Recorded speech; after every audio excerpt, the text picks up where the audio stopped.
Hello everyone, welcome to Parankusham food and vlogs. ఇవాళ అయితే ఇన్స్టెంట్గా ప్రిపేర్ చేసుకునే పోహా రెసిపీని చూపించిపోతున్నాను.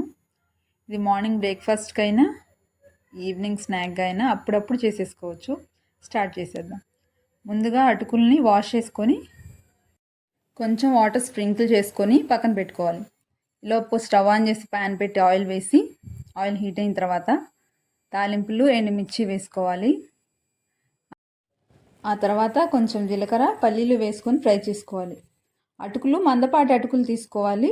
పల్చటి అటుకులు అయితే ముద్దగా వచ్చేస్తుంది పోహ.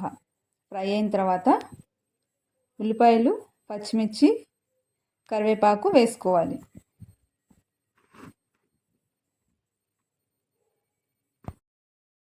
పచ్చిమిర్చి మీ కారాన్ని తగినట్టుగా వేసుకోండి.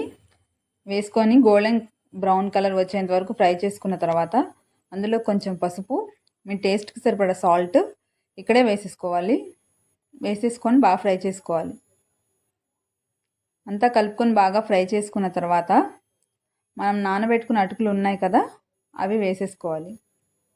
వేసేసుకొని మనం వేసిన సాల్ట్, పసుపు కలిసేలాగా అటుకులకి పట్టేలాగా కలుపుకోవాలి. కలుపుకొని మూత పెట్టి లో ఫ్లేమ్లో 5 మినిట్స్ ఉంచితే సరిపోతుంది. 5 మినిట్స్ తర్వాత మూత తీసి అంతా బాగా కలుపుకొని కొంచెం లెమన్ జ్యూస్ యాడ్ చేసుకోవాలి. ఆ తర్వాత కొంచెం కొత్తిమీర వేసుకోవాలి.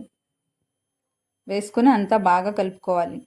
ఆ లెమన్ జ్యూసు ఈ అటుకులకు పట్టేంత వరకు బాగా కలుపుకొని స్టవ్ ఆఫ్ చేసుకొని దింపేసుకుంటే ఇన్స్టాంట్ రెసిపీ అయిన పోహా రెసిపీ రెడీ అవుతుంది.